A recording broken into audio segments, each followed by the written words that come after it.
नमस्कार। आज फिर आपके सामने लाया हूँ एक नई कहानी। मैं जोधपुर से आया हूँ। ये कहानी हमें भेजी है जोधपुर से ही दीपक बिस्सा ने। स्टेशन से उतरते ही लंबे चौड़े प्लेटफॉर्म पर आंखें गड़ाए देख रहा था। मेरे एक हाथ में बैग, दूसरे हाथ में माँ का भेजा हुआ थैला था। बड़ी पापड़, अचार, मावा कचौरी और कल ब्यास जी के यहाँ से आए दाल की चक्की और पकोड़े थे उसमें। उन सब की मिक्स खुशबू आ रही थी। कंधे पे छोटा सा बैग और था। कल के कुछ गीले कपड़े, चप्पल और रास्ते में ओढ़ने बिछाने की चादर थी उसमें। सोचा था कि वो सामने आकर मेरे पैर छूकर मेरे हाथ से बैग ले लेगा और बातें करते करते हम घर पहुंच जाएंगे। पर वो है कहाँ? बोला तो था उसने कि प्लेटफॉर्म नंबर 5 पे वो मेरा इंतजार करेगा। इतने में ही कॉल आया। भाई का ही है। शायद पूछ रहा होगा कि मैं कहाँ खड़ा हूँ। भैया, आप पहुँच गए क्या? सॉरी भैया, मैं आ नहीं सका, फंस गया हूँ। आपको मैसेज भेजा है फुल एड्रेस का। आप वो ऑटो वाले को दिखा दीजिएगा, वो पहुँचा देगा। ठीक है, तुम अपना ख्याल रखना। मैं स्टेशन की भीड़ को चीरते हुए मेन गेट तक पहुंचा। ऑटो वाले को एड्रेस दिखाया, उसने भी मुझे आराम से पहुंचा दिया। ऑटो वाला भैया भी बहुत चतुर निकला। 15 किलोमीटर के रास्ते को 25 किलोमीटर में पूरा किया और रास्ते में बोला कि लो भैया, आपका आ गया ठिकाना। जेब में रखे 200 के 2 नोट उसे थमा दिए।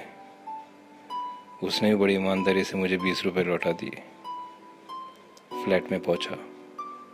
बच्चे स्कूल गए हुए थे। बहू घर में अकेली थी। मैं भी नहा धोकर बाहर घूमने के बहाने से निकल गया। शाम को जब वापस लौटा तो हाथ में कुछ चॉकलेट्स, फ्रूट्स बच्चों के लिए ले आया, मगर सबके टेस्ट अलग अलग थे।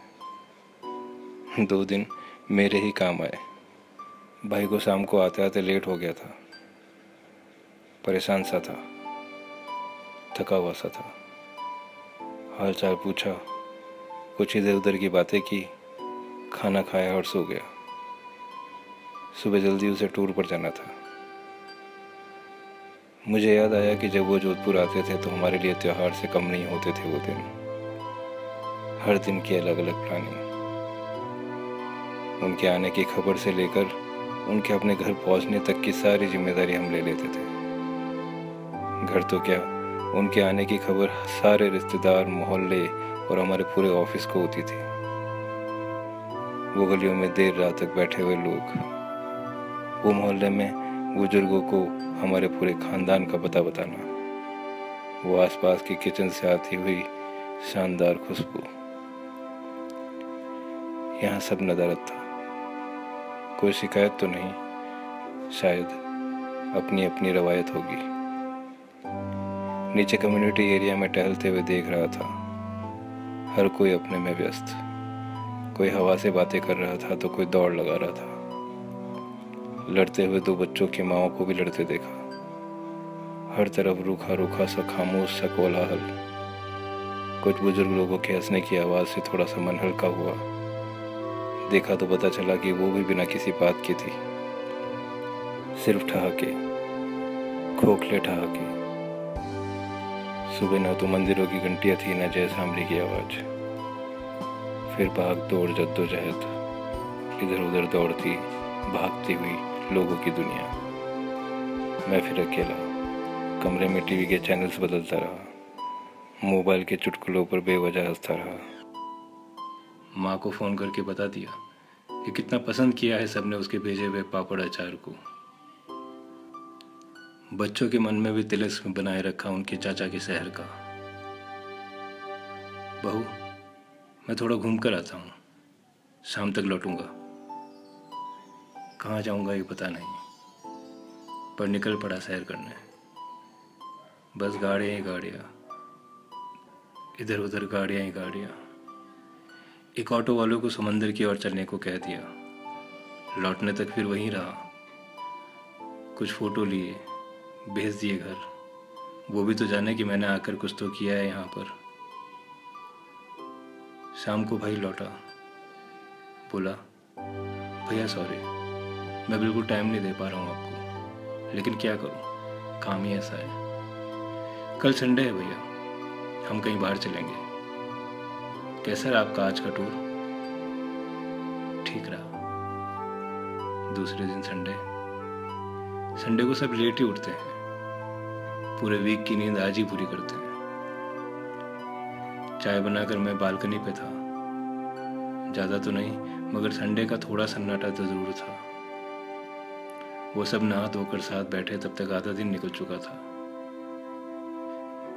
फिर बाहर जाने का एक नया बखेड़ा खड़ा हुआ। मूवी, मॉल, रेस्टोरेंट के नामों में मुकाबला बहुत बड़ा था। फिर हो आए, देख आए, मल्टीप्लेक्स, मूवी, रेस्टोरेंट में खाना खाए, फिर घर आ गए, अपना अपना मोबाइल देखा, कुछ देर बाद सो गए। मैं फिर आज वो बुजुर्गों की खोखली हंसी सुन रहा हूँ। एक नई सुबह शाम के इंतजार में थी। बच्चों के आने के बाद घड़ी मेरे लौट जाने की थी। बच्चों को अपने हिसाब से अपनी चाहती चीज़ लाने के लिए उनके हाथ में कुछ नोट ही मेरे प्रेम की तीसरी थी। बहू को भी आशीर्वाद दिया और कहा कि अपना ख्याल रखना। भाई का वीडियो कॉल आया, उसकी सूरत दिखी और उसे वहीं पे विदा कर दिया। स्टेशन के लिए एक ऑटो लिया तो कम से कम आज 15 किलोमीटर के सफ़र को 25 किलोमीटर में कोई नहीं करेगा, इतनी ताकत तो थी मुझ में। स्टेशन पहुँचते पहुँचते ऑटो वाले ने पूछ लिया कि भैया कहाँ से आए हो। मैंने भी कह दिया कि मैं जोधपुर से आया हूँ और अब जोधपुर वापस जा रहा हूँ। तो दोस्तों, ये थी कहानी हमारे जोधपुर शहर से भेजी हुई दीपक बिस्सा की कहानी।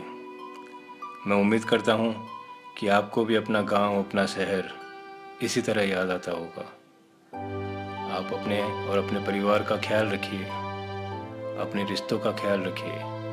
खुश रहिए, स्वस्थ रहिए। धन्यवाद।